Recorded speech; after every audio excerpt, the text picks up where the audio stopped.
튼튼한 나무는 국군이 책임지고 장병들의 행복은 우리가 책임진다. 대한민국 국군 장병들의 행복 수호대. 우리는 장병 여러분께 꽤나 진심인 팬입니다. 열린 별명 소통하는 병영으로 여러분들에게 한 발짝 성큼 다가가는 여기는 행복입니다.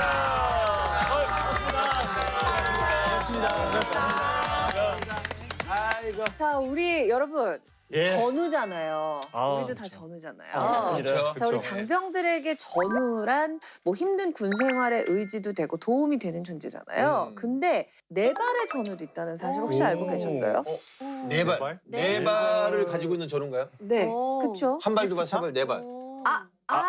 그거 아니에요? 혹시 뭐 AI 관련된 뭐 그런 건 아닐까요? 이 네 발이 될 수도 있고 이 네 저는 발이 될 살짝 수도 좀 있고. 감이 오는데 어떻게 보면은 좀 짬타이거라고 하죠. 짬타이거. 짬타이거. 오, 짬타. 그렇죠. 이게 유명하죠. 부대에 굉장히 좀 고양이들이 많은데 장병들이 사실 뭐 은근슬쩍 밥도 많이 챙겨주기도 하고 놀아주기도 하는데 나름 또 공생 관계 있다 보니까 그 친구들이 아까 얘기하셨던 네 발의 전우 아닐까.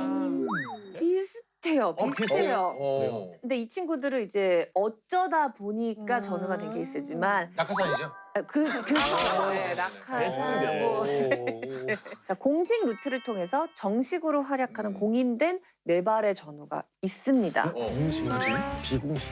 군견입니다. 풍견. 아, 생각 못했다. 아, 정말 유명한 친구들이에요. 그렇죠. 뭐 이 친구들은 뭐 뉴스에도 많이 나오고 상도 많이 받고 아 정말 대단한 친구들이죠. 예, 인정입니다. 인정. 인정. 네, 저도 인정합니다. 개들은 되게 후각이 예민하지 않습니까? 네. 이런 후각이 예민한 것을 이용해서 순찰을 하거나 폭발물을 탐지하는 업무를 합니다. 육군의 경우에는 추격견이라고 해서 대침투 작전이나 국지도발 대비 작전에서 적의 흔적을 추적하는 역할을 하기도 합니다. 네네네. 이 공군에도 군견이 있는데요. 이 공군 비행기지 작전부대의 주요 시설이나 이 외곽을 순찰하고 이 비행기 주기장과 활주로 경계 순찰까지 담당하고 있습니다. 또 이 대테러 작전에서 폭발물 탐지견으로 활약하기도 합니다. 네, 그야말로 뭐 동물적인 감각으로 사람이 할 수 없는 분야에서 활약을 하고 있죠. 그럼 뭐 그 군견들은 입대 기준이 어떻게 됩니까? 뭐 만 몇 세가 되면 무조건 그러니까요. 실험 뭐 이런 거가. 네, 군견들도 입대 기준이 있는데 네. 체력은 물론 지능도 되게 좋아야 된다고 합니다. 그래서 셰퍼드나 피플테리어 같이 사냥에 재능이 있는 품종들을 군견으로 훈련을 시킵니다. 그래요. 육군 군견의 경우 생후 7개월이 되면 사회성, 집중성, 운동 능력, 건강 상태 등 1차 군견 자격 평가를 합니다. 그래서 여기에서 합격을 하면은 경찰견, 추격견, 폭발물 탐지견 중에 한 가지 임무 수행을 위한 20주 훈련도 거쳐서 실전에 투입이 됩니다. 20주나? 하이트. 정말 어릴 때부터 체계적으로 훈련을 받는 거네요. 그러면 군견들도 계급이 있어요? 군번처럼 개견, 견번이 있긴 하지만 네. 계급은 없습니다. 아, 하지만 이 군견도 공을 세운 경우 훈장도 수여받고 계급도 부여하는 경우가 있습니다. 이 1990년에 사땅굴 소탕 작전 때 이 북한군이 설치한 지뢰를 자신의 몸으로 터뜨려서 일군대 대원들의 생명을 구한 군견 헌트는 소위 계급을 받았고요. 인원 공 훈장까지 수여받았다고 하네요. 정말 대단하네요. 네 발의 전우라고 부를만하네요. 장병들도 정말 든든할 것 같아요. 함께하면. 네. 네, 우리 군견들의 활약 앞으로도 기대하겠습니다. 네, 자, 행운이 오늘도 힘차게 시작해 보도록 하겠습니다.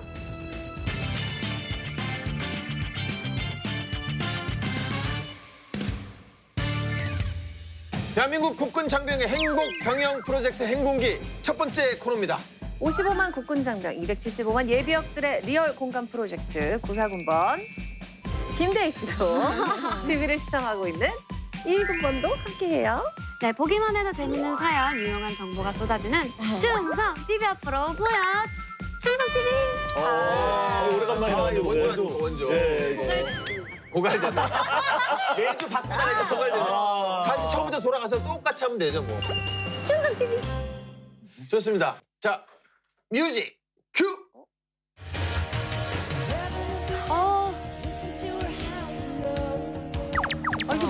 이게 무슨 노래지? 잠깐만. 자, 다들 지금 흘러나오는 이 노래 무슨 노래인지 아세요?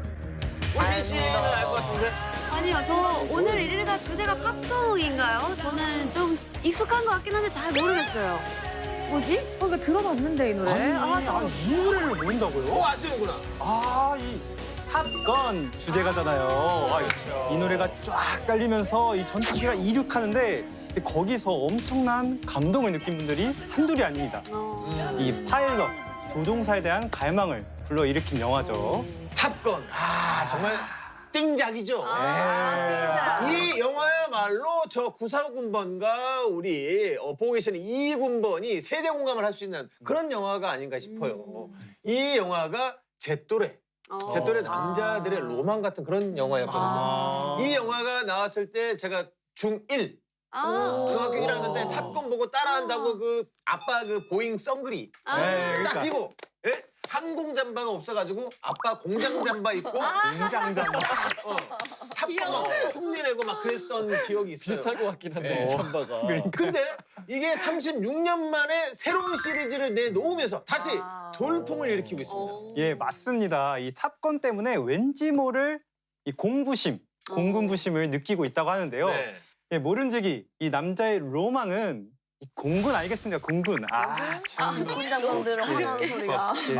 그 로망을 제대로 충족시켜준 영화였죠. 그래서인지 무려 30일 만에 600만 관객을 막 기록하면서 엄청나게 뜨거운 사랑을 받고 있다고 합니다. 맞습니다. 제가 오늘 탑건 이야기를 꺼낸 이유가 있어요. 매버릭처럼 창공을 가르는 그 화려한 비행 실력으로 전 세계에서 주목받고 있는 자랑스러운 분들이 우리나라에도 있습니다. 일단 박수 한번 주세요.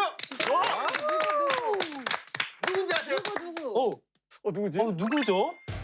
그분들이 한 달 전에 이 세계적인 에어쇼도 휩쓸지 않았습니까? 한국의 탑건!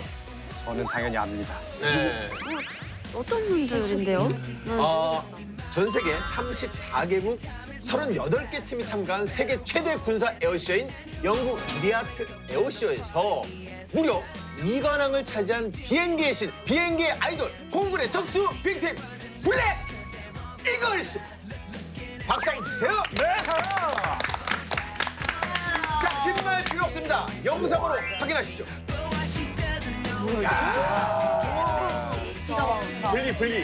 블랙 이글스. 너무 멋있어. 우와! 저 편대가 딱 일정하다.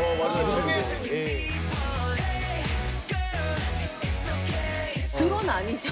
드론 아니죠. 정말 예. 비행기가 저렇게 각 맞춰서 이렇게 가는 조종사분들이 운전하시는 거예요. 어떻게 배로. 우와, 하트다. 하트를 딱 그리고 진짜 멋있어. 어떡해. 막 공중에서 돌고 막 비집고 난리 났는데요?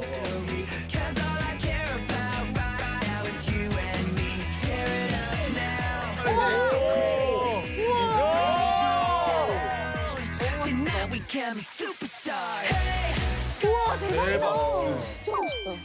와, 이게 이관왕을 차지한 그 에어쇼 영상인 거죠? 예, 맞습니다. 우리 너무 블랙 이글스가 2022년 7월 영국에서 선보인 에어쇼인데요.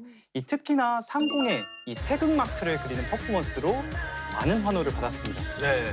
이뿐만 아니라 8대의 비행기가 마치 하나의 비행기처럼 움직이면서 전 후면을 보여주는 외지롤 같은 고난도의 기동을 선보여서 또 화제가 되기도 했죠. 근데 이 영상으로만 봐도 저희 막 진짜 웅장해졌잖아요. 네. 현장에서 보면 진짜 더 엄청날 것 같아요. 난리 났었대요. 진짜. 그러니까 현장에서. 당시 네. 관람객들 반응 네. 어땠어요? 예, 에어쇼에서 이 블랙 이글스의 인기는 거의 뭐 BTS급이었다고 합니다. 이 비행이 끝나자마자 기립박수는 물론 관객들의 찬사가 쏟아졌는데요. 이 조종사들에게 사인을 받기도 하고 한글로 적은 편지를 소중하게 전달하는 팬도 있었다고 합니다. 우와. 그 편지를 직접 오늘 가지고 오셨다고요? 그러니까 갖고 왔는데 어디 갔지? 아쉽네요. 시간을 좀 주세요. 좀 준비할 수 있게. 이렇게 하시면은 저희도 좀 준비하고 싶어요. 이렇게 반응을 하고 싶거든요. 감사합니다. 자, 그래서 준비했습니다. 창동의 예술가 블랙 이글스 더 알고 싶지 않습니까? 창동에서 펼쳐지는 그들의 이야기가 궁금하지 않냐고요? 궁금해요. 자, 오늘 충성TV 하늘을 누비는 대한민국의 국격을 드높인 블랙 이글스 특집입니다. 네. 자, 탑건을 보고 가슴 설렜던 분들, 자, 이제부터 블랙 이글스의 매력에 푹 빠질 준비 하셨죠? 네. 거의 유치원 리액션이 같은데. 많아가지고. 여러분 혹시 블랙 이글스에 대해서 얼마나 알고 계신가요? 이제 네. 딱 우리가 들었을 때 뭐 공군 소속이고 음. 뭐 에어쇼를 하는 팀, 뭐 그 정도죠. 또, 사실. 네. 뭐 아니, 네, 맞습니다. 이 에어쇼에서 하는 비행을 이 특수 비행이라고 하는데요. 쉽게 말하면 고개 비행이라고도 하지만 실제 전투 상황에서도 활용할 수 있는 비행 기술이라서 이걸 특수 비행이라고 표현합니다. 그럼 왜 이런 특수 비행, 에어쇼를 하는지 여러분들 알고 계시나요? 그 뭔가 비행 실력이 엄청 멋있는데 그거를 나만 알기는 좀 아쉬우니까 좀 이렇게 같이 공유하면서 멋있는 모습도 보여주고 그렇죠. 그런 거 아닐까요? 뻔 얘기. 뭐 약간 비슷하긴 한데 네. 이 에어쇼를 하는 블랙 이글스는 국방 외교 활동을 하는 겁니다. 이 해외 에어쇼에 참여해서 우리나라의 공군력과 국방력을 알리고 국격을 높이고 또 방산 수출을 통해서 국익 증진에 기여하고 있습니다. 또 이 국민들에게 저처럼 이 자긍심과 자부심을 고취시키기도 하고요. 아. 한마디로 우리의 군사력을 세계에 알리고 국민들에게 꿈과 희망을 전하는 엄청난 역할을 하고 있다 그 말씀이시죠? 네. 그러면 이제 블랙 이글스는 특수부대처럼 인재들을 따로 뽑아서 뭐 이렇게 만드는 팀인 거죠? 예, 당연하죠. 이 블랙 이글스는 이 대한민국 공군 소속 특수 비행팀이고요. 정식 명칭은 제53 특수 비행전대입니다. 블랙 이글스의 조종사는 공군 전투 조종사들 중에서도 가장 우수한 인재들로 구성이 되어 있습니다. 이 국산 초음속 항공기 T-50B 8대에 8명의 조종사들이 이 고도의 팀워크로 다양한 종류의 특수 비행을 선보이고 있습니다. 근데 뭔가 무엇보다도 이름이 되게 멋있는 것 같아요. 맞아요. 블랙 이글스, 까만 독수리. 뭔가 섹시하지 않나요? 까만 독수리. 예, 이 말씀하신 대로 이름에서 이 강인함과 파워가 또 느껴지지 않으십니까? 네. 이 권위와 위엄의 상징인 블랙의 용맹함의 상징, 조류의 왕, 독수리를 붙인 거잖아요. 이 이름은 시간을 거슬러서 1966년 당시 편대장이었던 한영규 중령과 강민수 대위가 붙인 건데요. 이 공군의 강인함을 잘 보여주는 이름이죠. 야, 1966년이요. 그쵸. 와, 그럼 블랙 이글스가 저 태어나기도 전에 만들어진 거네요. 와. 오. 네, 맞습니다. 블랙 이글스의 역사가 굉장히 깊습니다. 네. 무려 1953년에 와우. 첫 특수 비행을 했다고 합니다. 그때는 블랙 이글스라는 이름은 없었지만 6.25 전쟁 이후 맞은 첫 국군의 날에 당시 최고의 전투기였던 F-51D 머스탱 4기로 사천 비행장에서 시범 비행을 선보였다고 합니다. 그리고 1962년 블루세이버라는 이름으로 본격적으로 에어쇼 팀을 결성한 이후에 1966년에 블랙 이글스로 팀명을 변경했습니다. 아예 특수비행을 목적으로 설립된 팀이네요. 그러네요. 자, 그럼 보통 공군에서 하는 비행이랑 블랙 이글스가 하는 특수비행은 뭐 완전히 다른 건가요? 아주 약간 다릅니다. 이 보통 이제 공군 조종사들은 전시에 또는 유사시에 적기를 격추시키거나 적기를 유인해서 강제 착륙시키는 역할을 하는데요. 이 특수 비행팀은 관객을 대상으로 펼치는 비행술이기 때문에 어떻게 하면 이제 항공기가 더 멋있게 기동을 할 수 있는지 연구하고 훈련합니다. 아니 아까 영상에서 정말 깜짝 놀랐던 게 마치 그 라붐의 그 칼군무를 보는 것처럼 8대의 비행기가 마치 하나인 것처럼 이렇게 움직이는 게 너무 신기했어요. 맞아요. 예. 이 총 8대의 비행기가 각자 맡은 역할을 이 충실히 해내야 하잖아요. 네, 그렇죠. 예, 그러니까 리더인 1번기를 중심으로 2번부터 8번기까지 각자 맡은 역할과 명칭도 또 다릅니다. 아, 그래요? 그럼 8대의 역할도 되게 궁금한데요? 예, 먼저 리더인 1번기는 선두에서 이 전체 대형을 이끄는 역할을 하고요. 네. 심장이 쫄깃쫄깃해지는 이 고개 비행도 담당합니다. 이 2번과 3번기가 랩트윙과 라이트윙, 4번기는 편대의 중심축 역할을 하고 5번기는 주로 배면 비행이라고 해서 기체를 뒤집어서 와. 하는 오. 퍼포먼스도 선보입니다. 이 6번기는 멋진 대형을 선보이려고 가장 바쁘게 날아다니고요. 7번기와 8번기는 하늘에 하트나 태극기를 수놓는 역할도 합니다. 근데 진짜로 약간 아이돌 그룹처럼 네. 이제 딱딱 주어진 역할이 예, 있고 그 예. 역할에 따라서 막 일사불란하게 팍팍팍 움직이는 거네요. 그러니까 아무래도 8대가 함께 움직이려면은 팀워크가 예. 진짜 중요할 것 같아요. 음. 맞습니다. 블랙 이글스의 핵심은 개인기가 아니고 팀워크입니다. 그리고 이 팀워크는 조종사들 서로 이제 신뢰하는 것에서 비롯된다고 합니다. 각 조종사들이 자기 위치에서 자기가 맡은 역할을 잘 수행해줄 거라는 그 서로 간의 믿음이 가장 네. 중요하다고 합니다. 네네. 그러니까 블랙 이글스가 하는 이제 기동 중에 이제 가장 또 어려운 게 있을 거 아니에요. 그건 또 뭐죠? 네, 기체를 이렇게 뒤집고 급하강하고 이런 화려한 기술도 물론 되게 어렵지만 대형을 변경하는 게 제일 어렵다고 합니다. 네, 대형을 변경하려고 하려면 앞뒤에 위치한 항공기의 움직임을 잘 살펴서 움직여야 되는데 그 움직이는 동안 충돌할 위험이 있을 수 있기 때문에 가장 긴장하는 순간이라고 합니다. 그렇죠, 그렇죠. 예. 이 네. 화려한 공연도 중요하지만 무엇보다 조종사들의 안전이 제일 중요합니다. 그럼요. 그래서 이 조종사 본인보다 안전을 더 신경 쓰는 분들이 있는데요. 바로 블랙 이글스 정비팀입니다. 블랙 이글스가 비행을 마치면 1시간 30분 동안 항공기를 점검하고 비행을 쉬는 날에도 6시간마다 규칙적인 또 점검을 한다고 합니다. 네. 근데 아까 영상에서 봤을 때 항공기도 너무 멋있었거든요. 독수리를 뭔가 형상화한 듯한 그런 느낌. 한눈에 봐도 딱 기억에 남는 멋있는 그런 장면이었거든요. 네. 현재 이 블랙 이글스 조종사들이 사용하는 이 항공기는 T-50B인데요. 이 독수리를 형상화해 블랙 이글스라는 이미지를 명확히 드러내고 있습니다. T-50B는 국내의 자체적인 기술로 제작한 이 초음속 항공기인데 마하 1.5, 그러니까 시속 1,800km까지 가속할 수 있고 급기동, 상승 기동도 수월하게 가능한 특수 비행을 위한 항공기입니다. 특수비행 항공기면은 성능도 좀 다른 거네요, 그렇죠? 네, 맞습니다. T-50B는 특수 비행을 위해 제작된 항공기이기 때문에 특별히 에어쇼를 위한 항공 카메라, 그리고 비저블 라이트, 스모크 분사를 위한 시스템 등이 장착되어 있습니다. 근데 저는 좀 여기서 좀 궁금한 게 있는 게 이게 블랙 이글스가 전 세계를 이렇게 누비잖아요. 그럼 이제 해외로 이제 에어쇼를 갈 때 이제 항공기를 직접 그 조종사들이 운전을 해서 가는 건지 뭐 비행기 가져가서 아무래도 좀 거리가 너무 멀면은 좀 운행이 힘들어 보일 것 같기는 당연히. 하거든요. 이 많은 분들이 실제로 궁금해하시는 부분이긴 한데 이 블랙 이글스의 항공기가 직접 현지로 날아가는 게 가능은 합니다. 그런데 이제 이번 영국 에어쇼에 참가할 때는 이 항공기를 가장 빠른 택배로 배송했다고 합니다. 택배예요? 택배예요? 택배. 박스 포장해서? 그러니까 뭐 새벽 배송하는 거예요. 이게 말이 되나? 아니 비행기를 배송하는 비행기라면 엄청 큰 비행기겠네요. 네.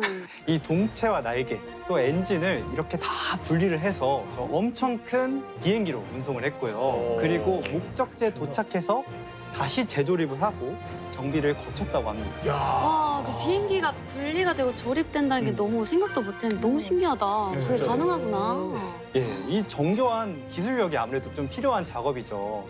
이번 운송도 성공적으로 이루어졌습니다. 그런데 우리 블랙 이글스가 스케줄이 정말 빡빡하거든요. 뭐 영국 에어쇼 이후에 폴란드, 슬로바키아, 이집트 이렇게 여러 나라를 거쳐서 돌아올 예정인데 네. 이때는 블랙 이글스 조종사들이 직접 T-50B로 13개 국가를 경유하면서 약 2만 킬로미터를 비행할 예정이라고 합니다. 이야, 아니 가서 또 에어쇼도 해야 되는데 그 가는 거리까지도 직접 조종해서 장거리 비행까지 네. 하고 정말 대단하네요. 아니 이 정도 실력을 갖추려면 훈련이 만만치 않을 것 같은데. 아유, 당연하죠, 진짜로. 예, 일반 전투기 조종사는 이 안전을 위해서 높은 고도에서 훈련을 하지만 블랙 이글스 훈련은 관객들을 대상으로 이제 비행을 하는 거잖아요. 그래서 육지에서도 잘 보이는 곳에서 훈련을 합니다. 낮은 고도에서 훈련하는 게 조금 더 이제 위험하거든요. 아. 지형지물 때문에. 그래서 높은 강도의 훈련이 필요합니다. 네, 맞습니다. 그리고 훈련 과정도 깁니다. 일단 블랙 이글스 팀에 영입이 되는 것부터가 여러 기종의 전투기를 조종 스틱이 말랑말랑할 때까지 다뤄봐야 된다라는 말이 있을 정도로 맞아요. 그 정도로. 이미 기량이 충분하신 엘리트 조종사들이 선발이 되시는 건데 네. 공군에서는 비행 훈련을 2년 정도 받고 이후에 이제 윙맨이라고 해서 리더를 따라다니는 포지션의 조종사를 시작으로 해서 최소 700시간, 7년 이상의 경력이 있는 정식 훈련을 한다고 합니다. 대단하다. 뭐 어떤 훈련을 하는 거예요? 예, 이 기본적인 이 공군 조종사들의 훈련은 다 봤는데요. 이 그 중에서도 손에 꼽히는 훈련은 바로 비행 적응 훈련입니다. 아, 비적군. 예, 비상탈출 훈련, 고공저업 환경 훈련, 비행 착각을 경험하는 SD 훈련, 가속도 내성 강화 훈련이 있는데 이 중에도 가장 극한의 훈련이 있겠죠. 바로 가속도 내성 강화 훈련인 더 이름이 알려진 게 있죠. G 테스트입니다. 한마디로 gravity, 중력을 견뎌내는 테스트입니다. 아, 그 정도는 아니죠. 오, 그래비티를 견뎌낸다고요? 중력을? 그렇죠. 이 조종사들은 비행할 때 많게는 3G도 아니고 4G도 아니고 5G도 아니고 무려 9G, 9G까지 받는다고 합니다. 이게 어느 정도냐면 순간적으로 내 체중의 9배가 넘는 하중을 견뎌야 하는 거죠. 와, 굳이. 굳이. 야. 굳이를 굳이. 아니 이게 몸무게가 갑자기 9배가 와, 늘어나면은 900는? 제가 이제 대략 뭐 한 70kg라고 하면은 630kg 몸무게 와, 갑자기 맞아. 느껴지는 거 이게 상상이 안 가거든요, 사실. 심하면 두통, 어지러움증은 물론이고 뭐 30초 이상의 의식불명에 빠지는 블랙아웃이 발생한다고 얘기를 들었거든요. 아, 훈련이 만만치 않을 것 같아요. 훈련을 어떻게 하나요? 이 육지에서 네. 20초를 버티는 훈련을 진행합니다. 20초. 일반인은 단 3초도 이제 버티질 못하는데 네. 일단 중력이 높아지면 말씀하신 대로 막 시야가 흐려지고 숨을 제대로 쉬기도 힘들거든요. 이래서 이를 방지하기 위해서 또 특이한 또 호흡법이 있습니다. 네. 바로 L1 호흡법인데요. 실제 조종사들이 훈련하는 호흡법인데 다들 따라해 보시겠습니까? 이게? 제가 네. 볼 때는 신하영 씨가 저희 중에 가장 잘할 수 있어요. 왜냐면 요즘 남아적 그죠, 호흡법 호흡법 관심 있거든요. 네. 네, 연습하고 있거든요. 네. 네. 왜 L1 해보죠 뭐. 예. 네. 알려주세요. 온몸에 딱 힘을 주셔야 됩니다. 딱 힘을 주시고 배, 특히나 이제 배에 힘을 주셔야 되는데 같이 소리 내다가 갑자기 멈춰 보세요. 하고서 3분의 1가량 내가 참고 있는 3분의 1가량 숨을 살짝 내뱉고 다시 숨을 들여 마시는 거예요. 코로 내뱉어요? 입으로 내뱉어요? 입으로 내뱉으시고. 예. 둘 다 입으로 내뱉고 입으로 들이마시고. 그러면은 그걸 빠르게 진행하신다고 생각해 보세요. 아, 그러면은 점점 읍 소리가 나죠. 그거를 빠르게 반복을 하다 보면 읍 소리가 그래서 G 테스트 할 때 가장 많이 나온 소리가 읍 소리거든요. 그게 빠르게 숨을 들이쉬고 내쉬는 걸 참다 보니까 그 소리가 나는 겁니다. 아,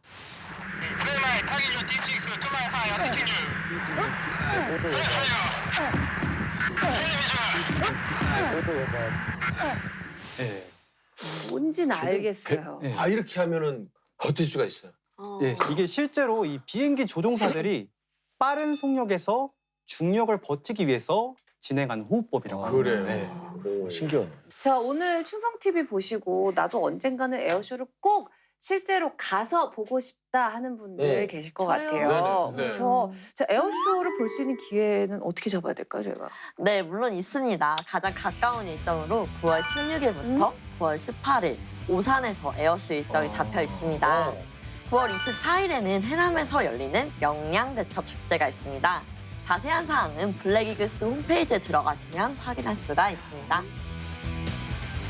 여러분, 이게 끝이 아닙니다. 우리 공군이 또 큰일을 해냈어요. 이야. 자, 일단 듣기 전에 박수 한번 주세요. 뭐지? 지난 7월 19일 우리나라에서 만든 초음속 전투기 KF-21 보라매가 첫 비행에 성공했습니다. 와.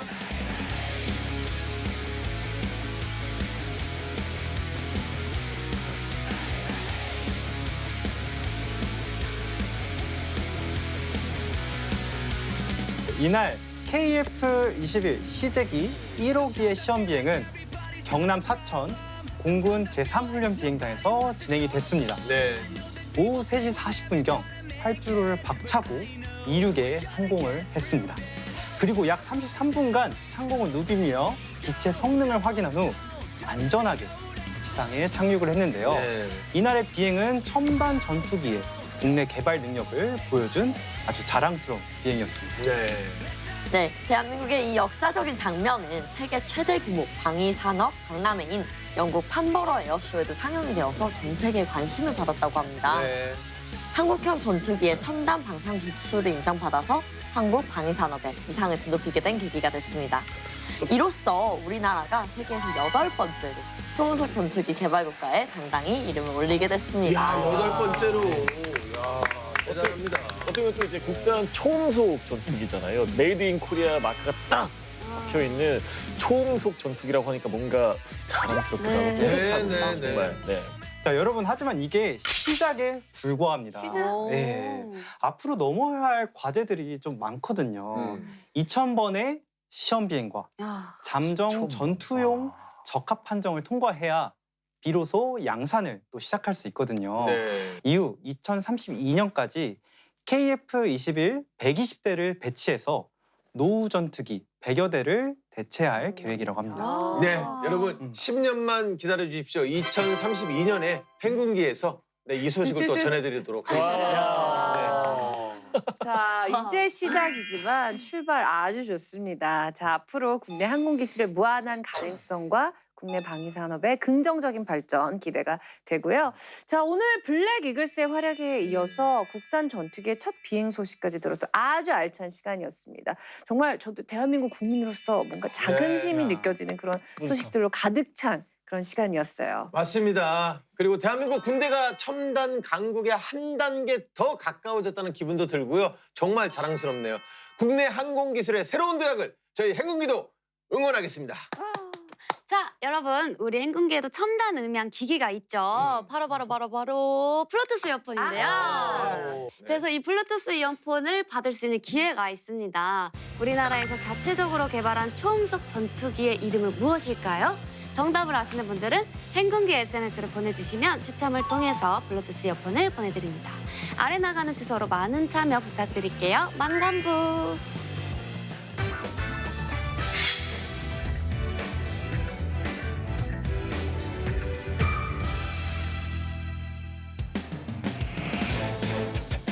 대한민국 국군 장병들의 인권을 사수하라. 행복한 내일을 위해 그날의 사건을 되짚어보는 사건의 재구성 시간입니다. 장병들의 행복한 병영 그리고 인권을 위해 행군기가 앞장서겠습니다. 지금껏 관습이란 이름으로 자행된 악습, 불합리한 관행, 이제는 안녕. 군에서 벌어진 하나의 사건을 다각도로 짚어보고 문제점을 하나하나 살펴보는 사건의 재구성입니다. 네, 오늘도 사건의 재구성 함께해 주십니다. 육군본부 과학수사센터의 윤대중 수사관님 반갑습니다. 네, 안녕하세요. 윤대중입니다. 범인이 남긴 흔적, 남김없이 파헤치고 그 안에 숨은 심리를 시원하게 꿰뚫어 보겠습니다. 네, 알겠습니다. 자, 오늘 사연 바로 만나볼게요. TV 리모컨이 비병사의 머리로 날았다. 야, 여자친구랑 뭐 했냐? 어디까지 갔어? 한 사람에 10만 원씩 걷으면 되겠다. 이 정도까지 괴롭힘을 당했으면 신고라도 할 법한데.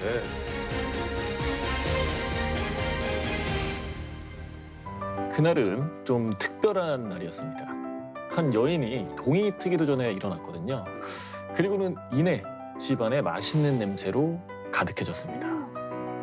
콧노래까지 흥얼거리며 분주하게 음식 장만을 하는 여인.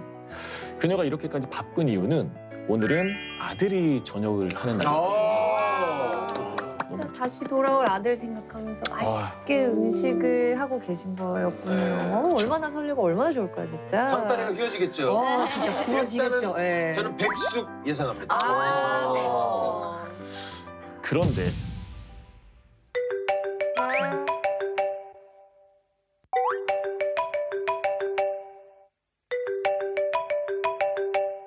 갑자기 울리는 전화벨 소리. 전화기엔 낯선 번호가 찍혀 있었고요. 사실은 요즘 모르는 번호로 오는 전화는 잘 안 받잖아요. 뭐저 같은 경우도 마찬가지지만 당연히 이분도 그랬습니다. 근데 같은 번호로 계속 전화가 걸려오는 거예요. 뭔가 불안한데요? 그렇죠. 중요한 전화인가 보다. 저녁하는 날. 결국 전화를 받았죠. 근데 곧 그 자리에 털썩 주저앉고 맙니다. 왜요? 왜 무슨 일인데요? 낯선 남자의 목소리가 들렸는데요. 그 목소리는 이렇게 말하고 있었습니다. 지금 아드님이 많이 다치셨습니다. 오? 얼른 병원으로 모셔야겠습니다. 아니 대부분 저녁날 다칠 일이 없는데.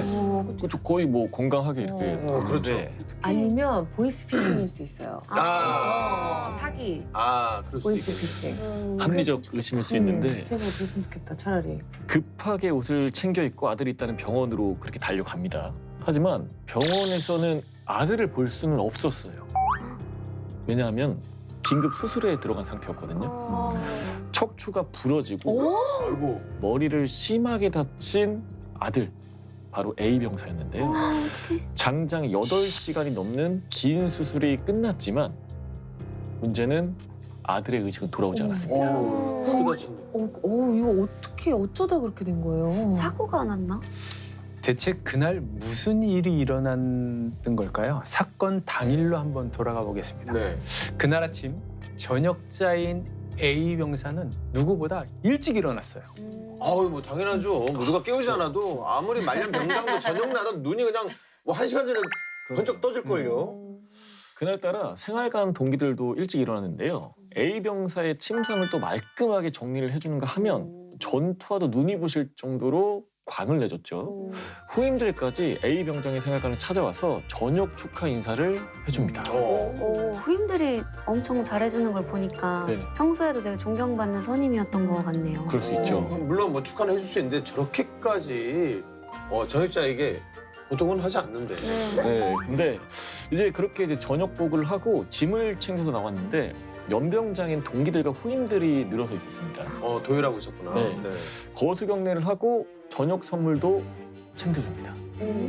아니 지금까지 얘기 듣기로는 정말 아주 지극히 평범한 그런 그렇죠. 저녁날의 모습인데 네네. 다칠 일이 아무것도 없을 것 같은데 왜 다친 거예요? 막 너무 설레서 너무 들떠서 집에 가는 길에 약간 뭐 사고를 당했거나 이런 거 아닐까요? 그러면 또 합리적 의식. 네. 넘어져서? 네네, 그럴 수 있는데 그런. 문제는 이제 동기 후임들과 인사를 한 뒤에 부대 밖으로 발을 내딛기만 하면 A 병사가 그렇게 손꼽아 기다리던 저녁인데 병사들이 우르르 다가와서 A 병사를 들어 올립니다. 뭐 이렇게 행가를 쳐줍니다. 행간에. 요새도 있는 그럴 수 거예요? 있죠. 저녁하니까 네네. 축하한다고. 축하해준다고. 그래서 A 병사가 하늘에 가까워지던 순간 설마. 아 왜 그랬대? 설마. 바닥으로 곧장 떨어진 A 아이고. 병사. 저녁과 저녁 선물도 전부 바닥에 나뒹굽니다. 이거 행가래 하다가 그러면 떨어져서 다친 거네요. 아니, 행간에를 진짜 잘못하면 정말 위험하거든요. 맞아요. 아예 예측을 못한 상태에서 떨어지니까 뭐 준비 동작 같은 것도 없잖아요. 근데 사실 이상한 거는 따로 있었는데요. 병사들 모두 A 병사가 땅에 떨어지자마자 앞다퉈 도망쳤다라는 거예요. 지금 도망칠 타이밍이 아니고 빨리 신고를 해서 뭐 병원을 데리고 가던지 그래야 되는데 왜 도망을 쳤을까요? 뭔가 겁을 많이 먹어서 도망갔나? 뭔가 이상하죠. 네. A 병사는 얼마 뒤에 부대 간부에게 발견돼서 곧장 병원으로 후송됐어요. 그리고 부대원들을 대상으로 한 조사가 시작이 됐는데 이 사건 단순 실수였을까요? 아니면 고의였을까요? 근데 고의라고 하기에는 뭐 아침에 병사들이 침상 정리도 해줬고 분위기도 좋았다고 하니까 뭐 행가래는 사실 잘못하면 뭐 그런 실수들 좀 나오잖아요. 실수 아니었을까요? 근데 그 A 병사가 땅에 떨어졌을 때 구호 조치를 안 하고 도망을 갔다는 건 뭔가 고의성이 있어 보이기도 하는데요. 그렇죠. 이 사건의 쟁점 중에 하나는 지금 말씀하신 것처럼 고의성 여부였어요. 고의성이 있었는지 없었는지에 따라 형사처벌 수위가 달라지거든요. 그러니까 사건에 가담한 병사들에 대한 강도 높은 조사가 이제 시작이 됐고요. 그런데 모든 병사들이 대답이 장난이었다. 실수로 벌어진 일이었다. 그러니까 애초에 그 행가래 같이 위험한 행동을 안 했으면 됐을 텐데. 그렇죠. 여기까지 들어보면 좀 단순히 장난이라고 하기에는 좀 뭔가 찝찝하네요. 수사를 하던 도중에 이상한 정황이 포착이 됐어요. A 병사 소지품에서 이게 나온 거예요. 오. 우와. 야, 와, 이거 금반지인데 저녁 반지인가? 딱 봐도 값이 꽤 나갈 것 같은 약간 부티나는 그런 반지인 것 같은데요. 아니 네. 뭐 간혹 뭐 저녁 반지를 하는 경우도 있다고는 들었는데 저거는 꽤 고가인데 저게 저녁 선물이었나요? 이상하죠?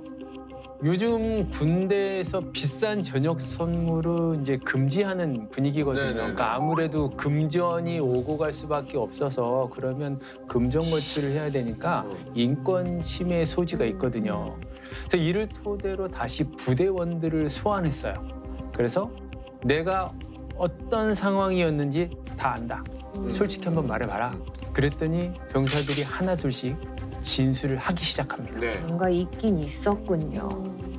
먼저 B병사의 진술을 이랬는데요. 부대원들이 A병사를 기분무쇠라고 불렀다는 거예요. 기본 무쇠는 뭐예요? 이게 앵무새처럼 나 오늘 기분이 안 좋다 라는 말을 입에 달고 살았다고 해요. 네.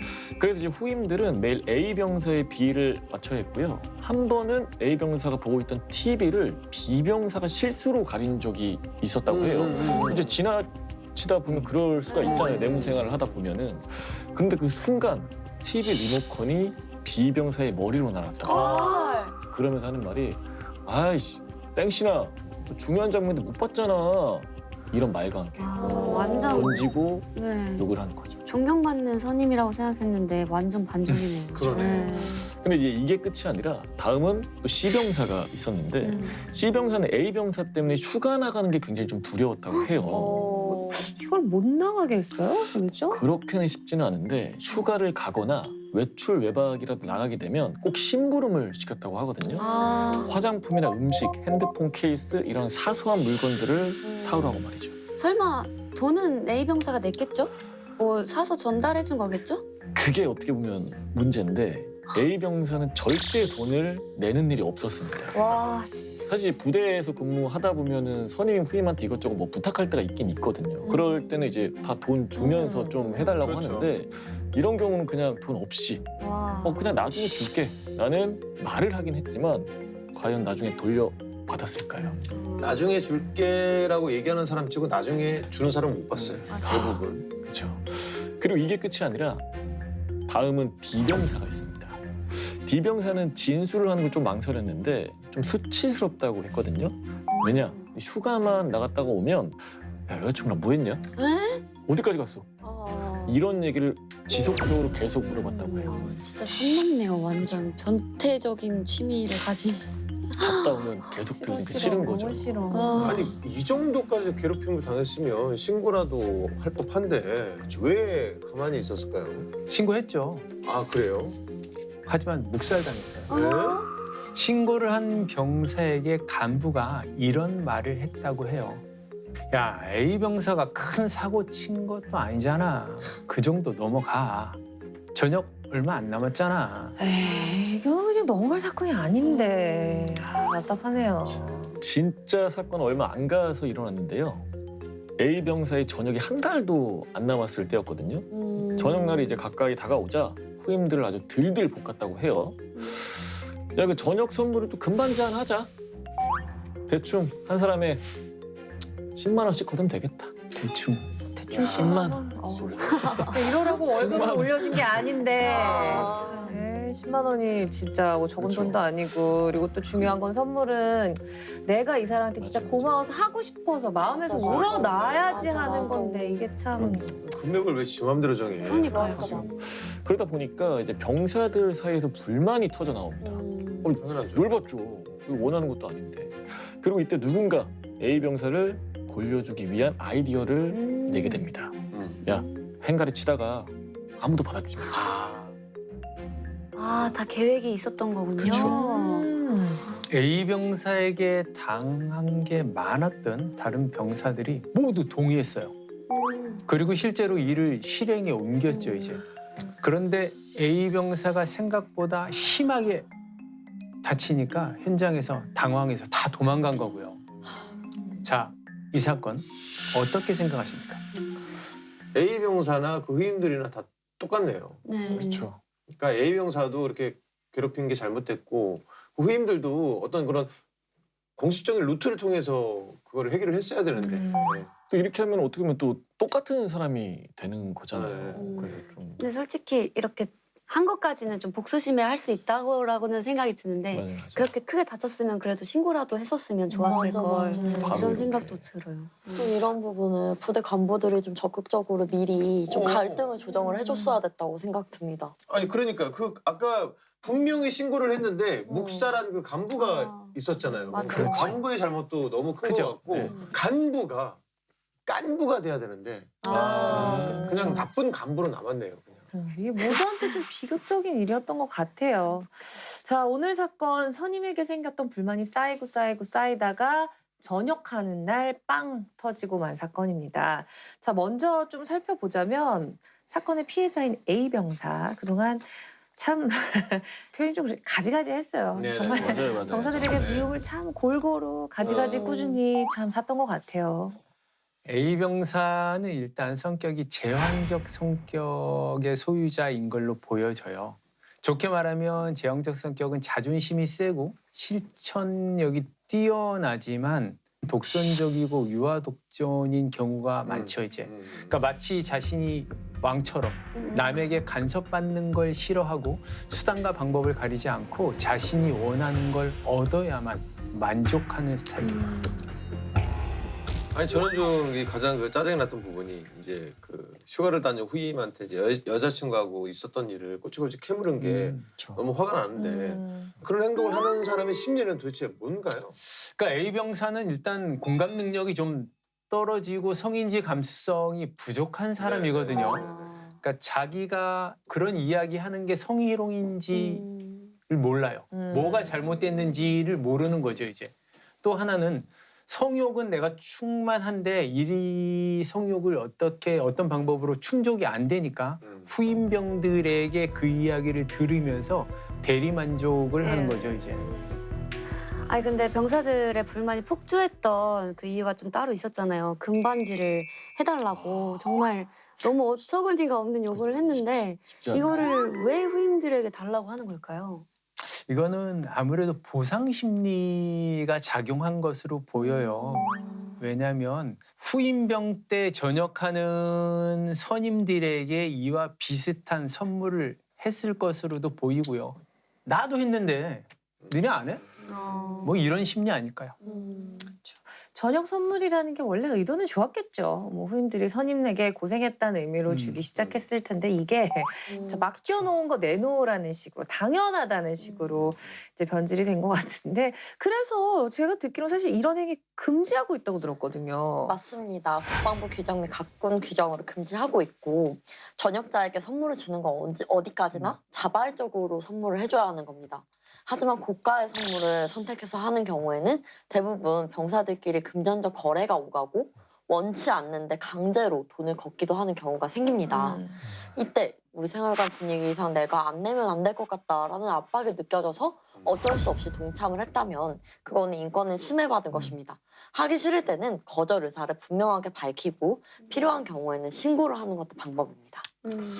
이게 오늘 사건의 핵심이 되는 문제가 이제 그 주머니 몰빵이 아니라 이제 저녁방 이 문제인데 사실 또 이제 저녁반 관련해서 또 전설처럼 내려오는 또 얘기들이 좀 많은데 저녁 전에 이제 몰래 술을 들여와서 저녁 파티를 하는 경우도 이제 또 종종 있었다고 해요. 그때 그럼 저녁 예정이었던 병사가 급성 알코올 중독으로 또 이제 병원 신세를 진 적도 있고 정말 이것뿐만 아니라 큰일 날 만한 위험천만한 사건들도 많았습니다. 저희가 매주 사건의 재구성 시작할 때 제발 관습이란 이름으로 자행되어 온 악습 이제 제발 좀 안녕하고 싶다고 헤어지고 싶다고 그렇게 외치는데 맞아요. 참 이런 일들이 계속 반복되고 있다는 게 너무 씁쓸합니다.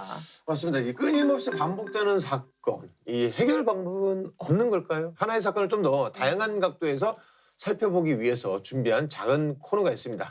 사건 속의 사건, 사건 속의 사건, 사건인 사건. 네, 제목이 사인사. 사건인 사건. 새코너. 네.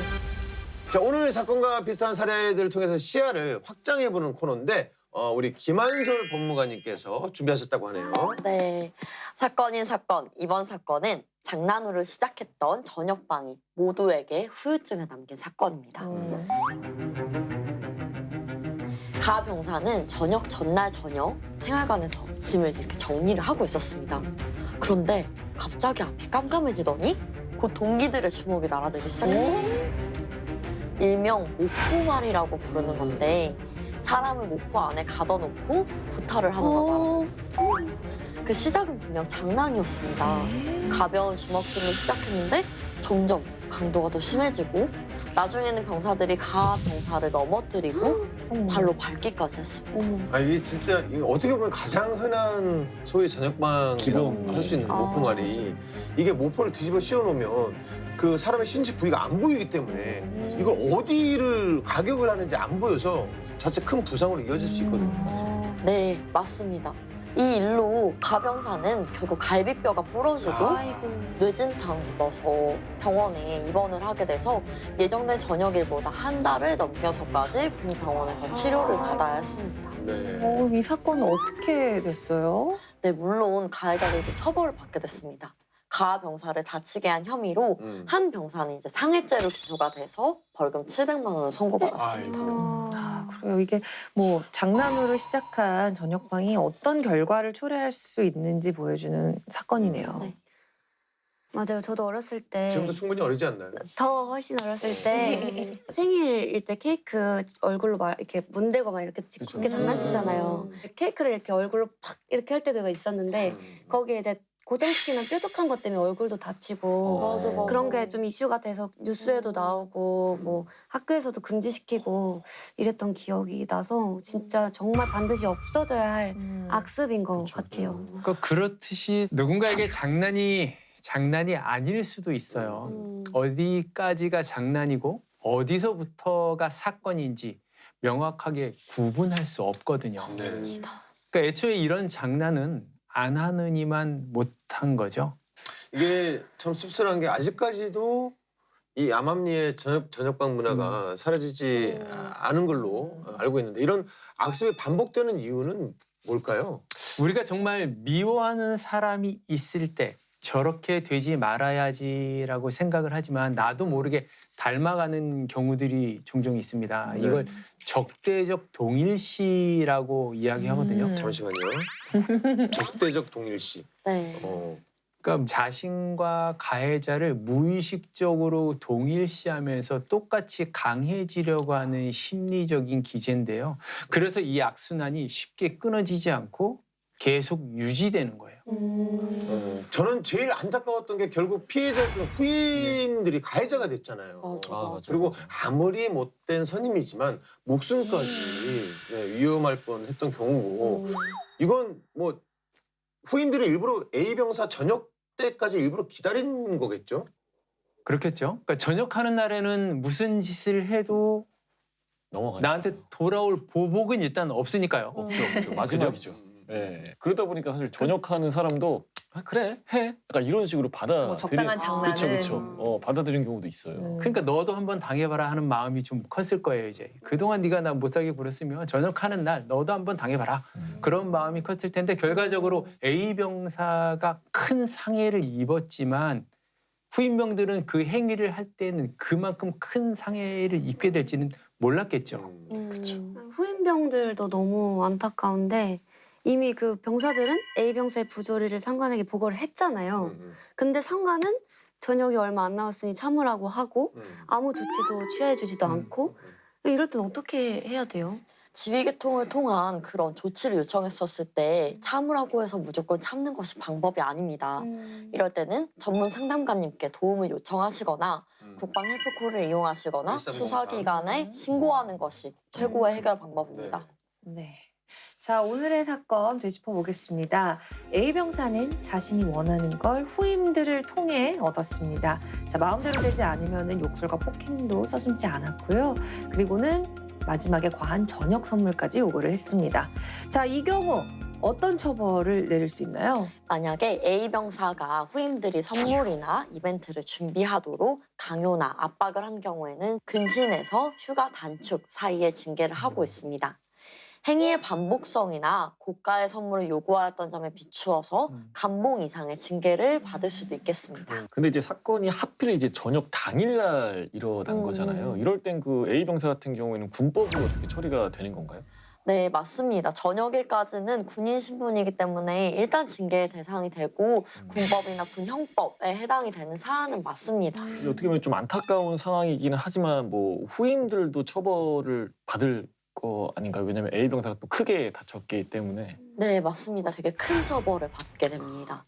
이 경우에는 여러 명의 사람이 고의로 행가래를 해서 신체에 유형력을 가한 경우로 특수 폭행입니다. 이게 근데 결과적으로 상해까지 이르렀기 때문에 특수 폭행 치상이 됩니다. 그래서 이 범죄 같은 경우에는 벌금형이 없는 범죄이기 때문에 1년 이상 10년 이하의 징역형에 처해지게 됩니다. 아, 이게 다 참고 견디다가 결국에 터져서 더 큰 문제로 이제 발생이 된 사건 같은데 힘든 점이 있다면은 곰기 전에 빨리 신고를 하는 게 상책일 것 같습니다. 그래서 최근 국가인권위원회에 군인권보호관이 출범을 했습니다. 군인권보호관은 군 내에서의 인권 침해와 차별 행위를 조사를 하고 필요한 경우 시정 조치와 정책 권고 등을 담당하는 기구입니다. 동시에 군인권보호국이 개설이 되면서 군인권보호총괄과, 군인권조사과, 군인권협력지원과 등이 설치되어서 실무를 담당하고 있습니다. 네. 그러니까 군부대 방문 조사와 상담 체계를 구축하고 군인권 교육 전문을 강화하는 등 다양한 활동을 펼칠 예정인데요. 인권 친화적인 병영 문화를 군에 정착시키는 게 목표입니다. 장병 여러분들도 만약 군 내에 고충 상담관이나 신고 제도를 이용하기가 부담스럽다면 국가인권위원회 상담번호 국번 없이 1331을 이용해 보는 것도 방법이겠습니다. 1331, 1303. 네, 두 번호는 무조건 외워야겠네요. 네. 설마 아직도 전역하는 선임 어떻게 전역방을 해줄까 고민하는 장병들은 이제 없으시길 네, 바라겠습니다. 그렇죠. 여러분들도 혹시 어라? 재밌네? 나도 한번 하는 생각이 든다면 지금 당장 그만두길 바랍니다. 네. 최근 몇 년간 코로나19 바이러스가 유행을 했지 않습니까? 그래서 전역 전 휴가를 갔었을 때 복귀하지 않고 그대로 전역하는 사례가 많았습니다.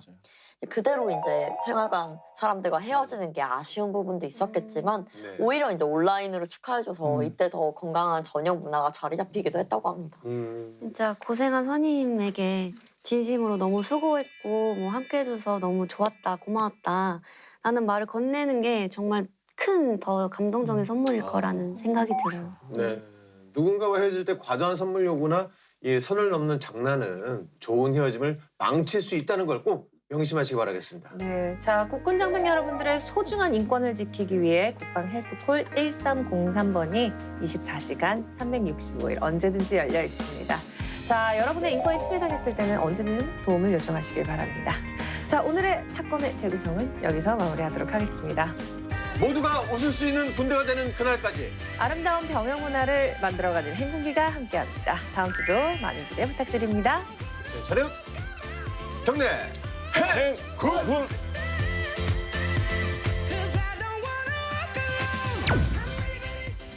그런데 A 병사가 발견된 곳은 정말 의외의 장소였거든요. 뭐야? 깨지는. 야, 프로그램 협박을 어머. 그리고 문제는 A 병사가 계속 치료를 거부했다라는 거예요. 핑미업 야. 그 MZ 장면들의 원픽은 누구인지 1일가 제3탄은 MZ 장면들을 픽한 4세대 걸그룹 4대 천왕 특집입니다. 와. 빠밤! 넥스트 손 다치신 거 아니세요? 아 깜짝이야!